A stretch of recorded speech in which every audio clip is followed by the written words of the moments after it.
Hello, good evening বন্ধুরা, তোমরা সকলে কেমন আছো? দেখো, আমি আজকে নতুনত্ব একটা ছিলকা বানিয়েছি, যেখানে বেসন এবং সুজি দিয়ে।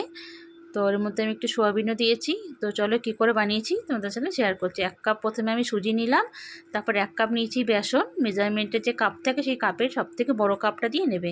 তারপর একটু জোয়ান আমি একটা হাতে ক্র্যাশ করে নিয়েছি, আর একটা ডিম ফাটিয়ে দিয়েছি। আর এখানে আমি 1 কাপ নিয়েছি, 1 প্যাকেট আমি সোয়াবিন নিয়েছি। তো সোয়াবিনটাকে আমি দেখো মিক্সিতে গুঁড়ো করে নিয়েছি, এখানে 4টে লঙ্কা দিয়ে। আর 1 কাপ আমি নিয়েছি দই। ঠিক আছে, তো আমাদের এখানে একটু নুন দিয়েছি, আর এখানে একটু ওই জিরে ধনে গুঁড়ো 1 চামচ করে দিয়েছি। দিয়ে সুন্দর করে শুকনোগুলোকে সব শুকনো এই জিনিসগুলোকে সব ভালো করে প্রথমে একটু মিক্স করে নিতে হবে। তারপর এখানে জল দিয়ে মিক্স করতে হবে। প্রথমে আমি ওই মেজারমেন্টের কাপের 1 কাপ জল দিয়েছি।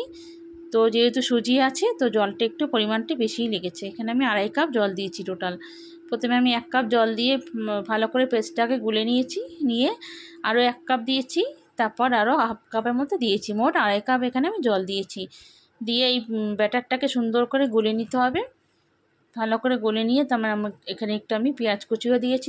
দেখা যাচ্ছে পেঁয়াজ কুচিও দিয়েছি, দিলে একটু টেস্ট লাগবে। এখানে যেহেতু ডিমও দেওয়া আছে, সয়াবিনও দেওয়া আছে।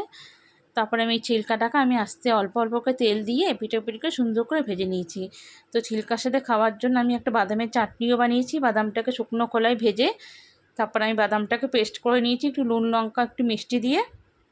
তারপরে একটু কড়াইতে একটু জিরে ফোড়ন দিয়ে, সর্ষের তেলে একটু জিরে ফোড়ন দিয়ে আমি বাদামেরটা একটু সোমবার দিয়েছি, ওপর দিয়ে একটু ছকে দিয়েছি। তো এই চাটনিটা দিয়ে খেতে খুবই ভালো লাগে।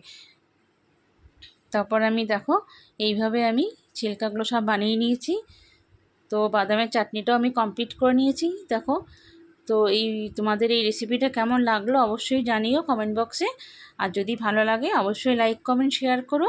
আর যদি ইউটিউব থেকে দেখো একটা সাবস্ক্রাইব করে দেওয়ার অনুরোধ রইল।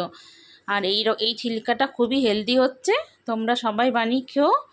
চলো ভিডিওটা আমি এখানে এন্ড করছি।